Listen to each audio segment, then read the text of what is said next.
آج ہمارے پاس ایک کہانی ہے، ایک جوتے کا سبق۔ بظاہر بہت سادہ سی لگتی ہے، لیکن اس کے پیچھے قناعت، شکر گزاری اور انسانی نفسیات کے کچھ بہت گہرے راز چھپے ہیں۔ جی تو ہمارا مقصد صرف کہانی سنانا نہیں، بلکہ یہ سمجھنا ہے کہ دولت اور خوشی کا اصل میں تعلق کیا ہے۔ بالکل، اور یہ کہ کیسے ایک چھوٹا سا واقعہ، ایک ملاقات، کسی کی پوری زندگی کا زاویہ بدل سکتی ہے۔ صحیح۔ آج ہم اسی پر بات کریں گے۔ سوال یہ نہیں کہ کہانی میں کیا ہوا، بلکہ یہ کہ ایسا کیوں ہوا۔ ہاں، ایک شخص جس کے پاس سب کچھ ہے، وہ اتنا ناخوش کیوں ہے؟ اور ایک بچہ جس کے پاس کچھ بھی نہیں، وہ اتنا مطمئن کیسے ہے؟ آج ہم ان سوالات کے پیچھے جو نفسیاتی تصورات ہیں، یعنی مائنڈ سیٹ، ہماری سوچ کے طریقے، ان کو کھنگالیں گے۔ تو چلیں شروع کرتے ہیں ان دو دنیاؤں سے جو کراچی کے ٹریفک میں ایک دوسرے سے ٹکراتی ہیں۔ ایک طرف ہے عدنان، ایک کروڑ پتی بزنس مین، بڑا گھر، لگژری گاڑیاں، ہر آسائش موجود ہے۔ لیکن اس کا ذہن ہمیشہ اس چیز پر اٹکا رہتا ہے جو اس کے پاس نہیں ہے۔ جی، اسے اور بڑی گاڑی چاہیے اور زیادہ منافع چاہیے۔ اس کی بیوی عائشہ اسے سمجھاتی ہے، لیکن اس کی بے چینی ختم ہی نہیں ہوتی۔ عدنان کی یہ جو کیفیت ہے نا، یہ ایک بہت ہی دلچسپ نفسیاتی جال کی بہترین مثال ہے۔ ماہرین اسے ہیڈونک ٹریڈ مل کہتے ہیں۔ اچھا، ہیڈونک ٹریڈ مل، یہ کیا چیز ہے؟ آسان لفظوں میں سمجھیں تو یہ ایک ایسی بھاگ دوڑ ہے جس میں آپ بھاگتے تو رہتے ہیں پر پہنچتے کہیں نہیں۔ جیسے جیسے پیسہ اور کامیابیاں بڑھتی ہیں، آپ کی خواہشات اور توقعات کا معیار بھی بلند ہو جاتا ہے اور خوشی کا لیول وہیں کا وہیں رہتا ہے۔ صحیح، تو عدنان اسی ٹریڈ مل پر بری طرح پھنسا ہوا ہے۔ بالکل، اس کے پاس بظاہر سب کچھ ہے، لیکن ذہنی طور پر وہ ایک ایسی غربت میں جی رہا ہے جسے اسکیرسٹی مائنڈ سیٹ یا کمی کی ذہنیت کہتے ہیں۔ اسے ہر وقت مزید کی فکر لگی رہتی ہے۔ اور اسی ٹریڈ مل کے بالکل برعکس کہانی کا دوسرا کردار ہے احمد۔ جی، ایک 10-12 سال کا بچہ، پھٹے پرانے کپڑے، ہاتھ میں جوتے پالش کرنے کا ڈبہ، اور سب سے عجیب بات، اس میں صرف ایک پاؤں میں جوتا پہنا ہوا ہے۔ ہاں، وہ لنگڑا کر چل رہا ہے، لیکن اس کے چہرے پر ایک عجیب سی مسکراہٹ اور سکون ہے۔ اور یہی تضاد، یہی کنٹراسٹ کہانی کا مرکز ہے۔ احمد جس کے پاس واقعی میں ہر چیز کی کمی ہے، وہ ابنڈنس مائنڈ سیٹ یعنی فراوانی کی ذہنیت کا مظاہرہ کر رہا ہے۔ اچھا، اس کی خوشی اس بات پر منحصر نہیں کہ اس کے پاس کیا ہے، بلکہ اس بات پر کہ وہ اپنے پاس موجود چیزوں کو دیکھتا کیسے ہے۔ تو ہمارے پاس یہ دو کردار ہیں جی، جو بالکل مختلف حقیقتوں میں جی رہے ہیں، اور پھر کراچی کا ایک عام سا ٹریفک جام انہیں ایک ہی فریم میں لے آتا ہے۔ عدنان اپنی ایئر کنڈیشنڈ گاڑی میں بیٹھا اپنی قسمت کو کوس رہا ہے جب اس کی نظر احمد پر پڑتی ہے، اور ہزاروں چیزوں میں سے اس کا دھیان اس ایک جوتے پر اٹک جاتا ہے۔ یہ بہت دلچسپ بات ہے کہ ہمارا دماغ کس چیز پر توجہ دیتا ہے۔ صحیح، عدنان عیش و عشرت میں گھرا ہوا ہے، لیکن یہ کسی چیز کی کمی ہے، ایک غائب جوتا جو اس کے دماغ میں کھٹکتا ہے۔ ماہرین نفسیات کہتے ہیں کہ ہمارا دماغ غیر معمولی چیزوں یا انوملیز کو فوراً پکڑتا ہے۔ اچھا، عدنان کے لیے ایک پاؤں میں جوتا دیکھنا ایک ایسی ہی غیر معمولی بات تھی جس نے اس کی بے چینی کی دھند کو ایک لمحے کے لیے توڑ دیا۔ اور وہ تجسس کے مارے گاڑی سے اترتا ہے اور اس لڑکے سے پوچھ ہی لیتا ہے، بھائی صرف ایک جوتا کیوں؟ جی، یہاں پر میں سوچ رہا تھا کہ لڑکا شاید کہے گا گم ہو گیا یا چوری ہو گیا، کوئی عام سا جواب دے گا۔ بالکل یہی توقع ہوتی ہے۔ لیکن اس کا جواب تو بالکل ہی غیر متوقع تھا۔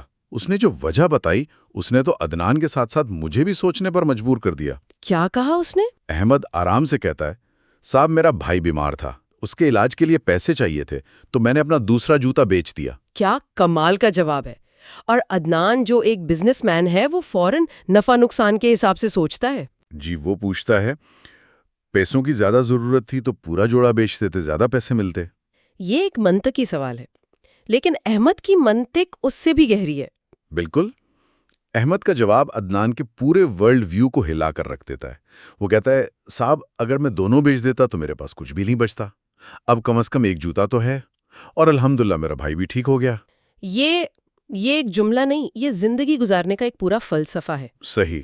یہ ایک کوگنیٹو ریفریمنگ کی ایک شاندار مثال ہے، یعنی ایک مشکل صورتحال کو ذہنی طور پر ایک مثبت زاویے سے دیکھنا۔ اچھا، عدنان کے لیے جوتوں کا جوڑا ایک اکائی ہے، ایک کے بغیر دوسرا بیکار ہے۔ احمد کے لیے ہر جوتا اپنی جگہ ایک نعمت ہے۔ وہ اس چیز پر غم نہیں منا رہا جو چلی گئی، بلکہ اس پر شکر کر رہا ہے جو باقی ہے۔ اور اس کا وہ الحمدللہ کہنا؟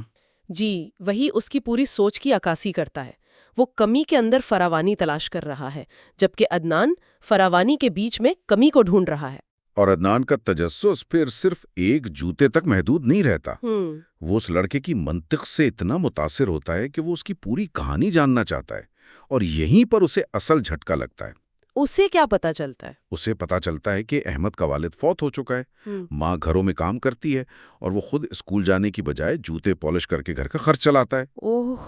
اور اس سب کے باوجود وہ شام کو مسجد میں قرآن سیکھنے جاتا ہے۔ عدنان کے لیے تو یہ سب سمجھنا ناممکن تھا، ہے نا؟ جی بالکل۔ وہ اپنی چھوٹی چھوٹی پریشانیوں کو دنیا کا سب سے بڑا مسئلہ سمجھتا تھا، اور یہاں ایک بچہ تھا جو حقیقی مشکلات کے پہاڑ تلے دبے ہونے کے باوجود پرسکون تھا۔ تو وہ اس سے وہ سوال پوچھتا ہے جو شاید ہم سب کے ذہن میں ہوتا: تمہیں غصہ نہیں آتا؟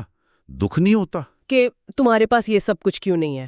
ہاں، اور احمد کا جواب ہی اس کہانی کا نچوڑ ہے۔ جی، وہ اپنی ماں کی سکھائی ہوئی بات دہراتا ہے۔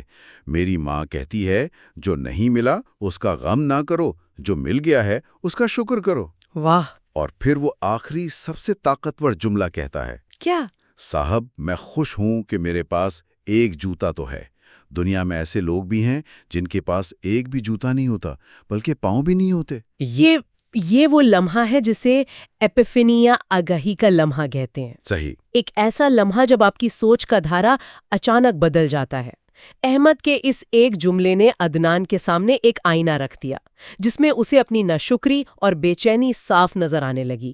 یہ گہرا صدمہ تھا اسے۔ اور اسی لمحے عدنان اتنا متاثر ہوتا ہے کہ وہ فوراً اپنا بٹوا نکال کر سارے پیسے احمد کو دینا چاہتا ہے۔ جی، لیکن کہانی کا ایک اور طاقتور موڑ یہاں آتا ہے۔ احمد پیسے لینے سے انکار کر دیتا ہے۔ بالکل۔ وہ کہتا ہے صاحب، میں بھیک نہیں لیتا، میں محنت کرتا ہوں۔ یہ بہت اہم نقطہ ہے۔ یہ صرف خودداری نہیں، یہ ایجنسی کا تصور ہے، یعنی اپنی زندگی پر اپنے اختیار کا احساس۔ اچھا۔ اگر احمد بھیک لے لیتا تو وہ ایک وکٹم بن جاتا اور عدنان ایک نجات دہندہ۔ صحیح۔ لیکن جوتے پالش کروا کر اپنی محنت کی قیمت وصول کرنے کا کہہ کر احمد نے طاقت کے اس توازن کو برابر کر دیا۔ اس نے عدنان کو مجبور کیا کہ وہ اسے ایک برابر انسان کے طور پر دیکھے، نہ کہ ایک بیچارے کے طور پر۔ تو عدنان اس سے اور بھی زیادہ متاثر ہوتا ہے۔ وہ اپنی جوتے پالش کرواتا ہے اور اسے پیسے دیتا ہے، لیکن یہ ملاقات اسے اندر تک بدل دیتی ہے۔ وہ گھر جا کر اپنی بیوی سے کہتا ہے، آج مجھے ایک فرشتے نے زندگی کا سبق سکھایا ہے۔ لیکن کیا یہ صرف ایک جذباتی لمحہ تھا؟ لوگ اکثر ایسی باتوں سے متاثر تو ہوتے ہیں، لیکن ان کی زندگی بدلتی نہیں۔ یہی سوال میرے ذہن میں بھی تھا۔ کیا یہ کہانی تھوڑی غیر حقیقی نہیں لگتی؟ ایک امیر آدمی ایک بچے سے مل کر اچانک ایک فرشتہ صفت انسان بن جاتا ہے۔ دیکھیں، یہ ایک بہت اہم سوال ہے۔ بلا شبہ کہانی مثالی ہے اور ڈرامائی انداز میں پیش کی گئی ہے۔ اس کا مقصد یہ دکھانا نہیں ہے کہ ہر امیر آدمی ایک ملاقات میں بدل جاتا ہے۔ اس کا مقصد ٹرانسفارمیٹیو ایکسپیرینس، یعنی زندگی بدل دینے والے تجربے کی طاقت کو ظاہر کرنا ہے۔ ٹھیک ہے۔ کبھی کبھی زندگی میں واقعی ایک ایسا واقعہ، ایک ایسی گفتگو یا ایک ایسا مشاہدہ ہوتا ہے جو آپ کے پورے عالمی نظریے کو، آپ کی سوچ کی بنیادوں کو ہلا کر رکھ دیتا ہے۔ ایک جھٹکا۔ جی، ایک جھٹکا جو آپ کو خودکار پائلٹ موڈ سے نکال کر جگا دیتا ہے۔ عدنان کے لیے احمد سے ملاقات وہی ایک لمحہ تھا۔ اور اس کا ثبوت اس کے اعمال ہیں۔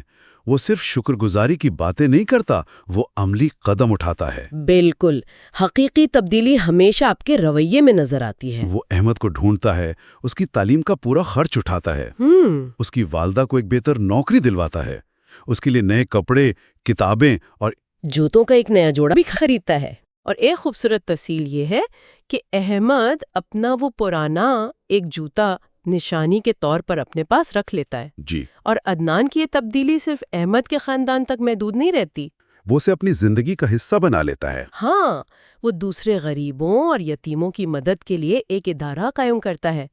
اس کی وہ بے چینی اور ہر وقت مزید کی طلب خدمت اور شکر گزاری کے احساس میں بدل جاتی ہے۔ تو اس نے وہ ہیڈونک ٹریڈ مل سے اتر کر مقصد کی راہ پر چلنا شروع کر دیا تھا۔ بالکل۔ کہانی پھر 15 سال آگے جاتی ہے۔ اچھا، ایک ٹائم جمپ ہے۔ جی، یہ دکھانے کے لیے کہ وہ تبدیلی واقعی کتنی گہری اور پائیدار تھی، احمد اب ایک کامیاب انجینئر بن چکا ہے واہ! اور اپنے خاندان کو ایک اچھی زندگی دے رہا ہے۔ وہ عدنان کا شکریہ ادا کرنے کے لیے اس سے ملنے جاتا ہے۔ اور یہاں کا مکالمہ بہت ہی کمال کا ہے۔ جی، جب احمد ان کا شکریہ ادا کرتا ہے تو عدنان اسے ٹوک کر کہتا ہے، نہیں احمد، شکریہ تو مجھے تمہارا ادا کرنا چاہیے۔ آج میں جو کچھ بھی ہوں، ایک بہتر اور مطمئن انسان، وہ تمہاری وجہ سے ہوں۔ تم نے مجھے دولت جمع کرنا نہیں، شکر کرنا سکھایا۔ کیا بات ہے!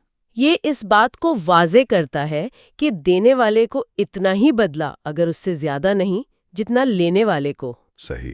عدنان نے احمد کو تعلیم دی، لیکن احمد نے عدنان کو زندگی کا مقصد دیا۔ جی۔ اور پھر وہ آخری جذباتی لمحہ آتا ہے۔ احمد اپنے بیگ سے وہ پرانا پھٹا ہوا ایک جوتا نکالتا ہے جو اس نے 15 سال سے سنبھال کر رکھا تھا۔ ہاں، وہ کہتا ہے کہ یہ اس کی سب سے قیمتی ملکیت ہے، کیونکہ یہ اسے ہمیشہ یاد دلاتا ہے کہ زندگی کتنی ہی بدل جائے، اپنی حقیقت اور شکر گزاری کو کبھی نہیں بھولنا چاہیے۔ وہ جوتا اب صرف ایک جوتا نہیں رہا، وہ ایک علامت بن چکا ہے، قناعت کی، محنت کی، اور اس نظریے کی کہ آپ کے پاس جو ہے وہ بہت ہے۔ تو اس طاقتور کہانی سے بڑے اسباق کیا ہیں، اگر ہم انہیں صرف اخلاقیات سے ہٹ کر نفسیاتی سطح پر دیکھیں؟ پہلا تو یہ کہ قناعت ایک ذہنی کیفیت ہے، اس کا بینک بیلنس سے کوئی تعلق نہیں۔ آپ کروڑ پتی ہو کر بھی اسکارسٹی مائنڈ سیٹ میں جی سکتے ہیں۔ اور دوسرا سبق کوگنیٹو ری فریمنگ کی طاقت ہے۔ جی، ہمارا دماغ قدرتی طور پر منفی چیزوں پر زیادہ توجہ دیتا ہے، اسے نیگیٹیوٹی بائس کہتے ہیں۔ اچھا۔ احمد کی سوچ اس بائس کو توڑنے کی ایک عملی مثال ہے۔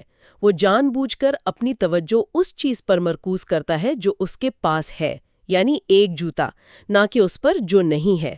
اور تیسرا سبق ایجنسی اور وقار کا ہے۔ بالکل۔ مدد کرنے اور بھیک دینے میں فرق ہے۔ کسی کو اس قابل بنانا کہ وہ اپنی محنت سے کما سکے، یہ اسے صرف مالی مدد نہیں دیتا، بلکہ اسے اس کی زندگی پر اختیار اور عزت نفس کا احساس بھی لوٹاتا ہے۔ صحیح۔ اور یہ ماخذ میں مذکور ایک مذہبی نقطے سے بھی جڑتا ہے۔ قرآن کی آیت کا حوالہ ہے کہ اگر تم شکر کرو گے تو میں تمہیں اور زیادہ دوں گا۔ اور یہ زیادہ صرف مادی چیزیں نہیں، بلکہ ذہنی سکون، قناعت اور مقصد کا احساس بھی ہو سکتا ہے۔ ادا نہیں کرتا، وہ اللہ کا بھی شکر ادا نہیں کرتا۔ تو یہ ایک مکمل داستان ہے کہ کس طرح توجہ دینے کا ایک چھوٹا سا عمل، تجسس کا ایک لمحہ، کئی زندگیاں بدل سکتا ہے۔ اور ایک آخری سوچ جس کے ساتھ سننے والوں کو چھوڑا جا سکتا ہے۔ جی، کہانی میں ایک جوتا اس چیز کے لیے شکر گزاری کی علامت ہے جو کسی کے پاس موجود ہے، لیکن شاید یہ اس چیز کی بھی علامت ہے جو غائب ہے، اور اس کمی کے باوجود وقار کے ساتھ آگے بڑھتے رہنے کی۔ تو یہ ایک سوال اٹھاتا ہے، ہماری اپنی زندگیوں میں وہ ایک جوتا کیا ہے؟ وہ کون سی کمی، نقص یا محرومی ہے جس کے بارے میں ہم یا تو ساری زندگی شکایت کر سکتے ہیں یا پھر اسے باقی تمام نعمتوں کے لیے شکر گزار ہونے کی ایک وجہ بنا سکتے ہیں؟